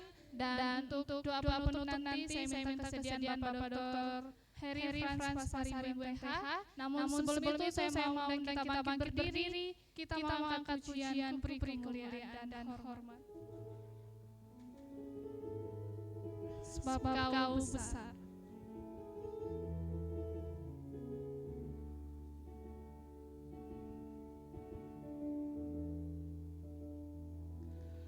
Ku beri kemuliaan dan hormat,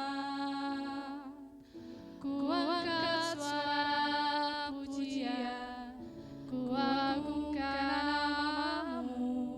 Ku beri kemuliaan dan hormat, ku angkat suara pujian, ku agungkan nama-Mu. Sebab Kau besar, perbuatan ajaib, tiada seperti Engkau, tiada seperti Engkau. Sebab Kau besar, perbuatan ajaib, tiada seperti Engkau,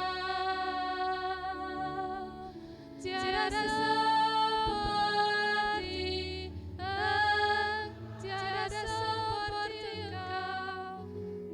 Kepada hambanya dipersilakan.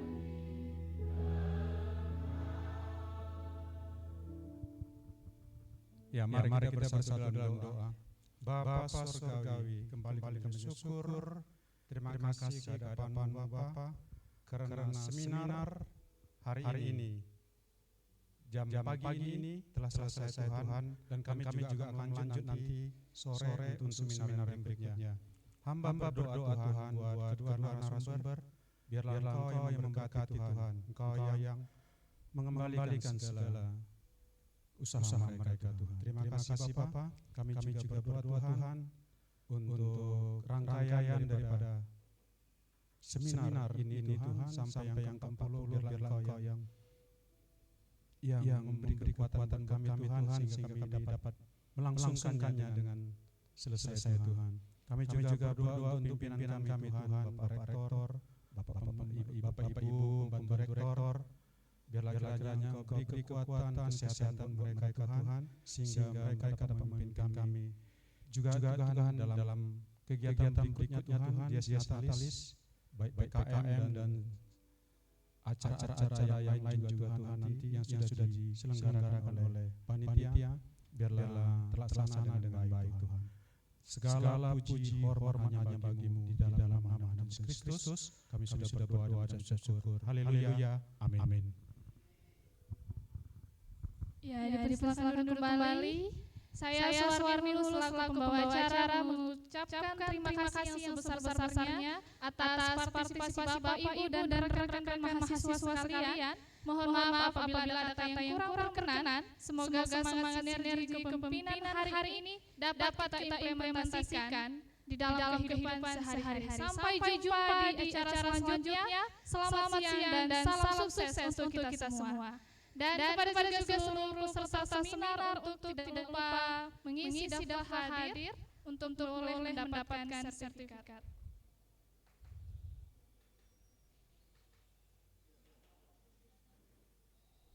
Iya, diingatkan kembali Bapak Ibu, kita akan ada sesi seminar yang kedua, nanti akan dimulai pada jam pukul 2 waktu Indonesia Barat. Ya, dan juga kepada peserta yang ada di Zoom, jangan lupa untuk tetap hadir di acara sesi seminar yang kedua dan akan dilakukan di awal sertifikat pukul 2 waktu Indonesia Barat. Terima kasih.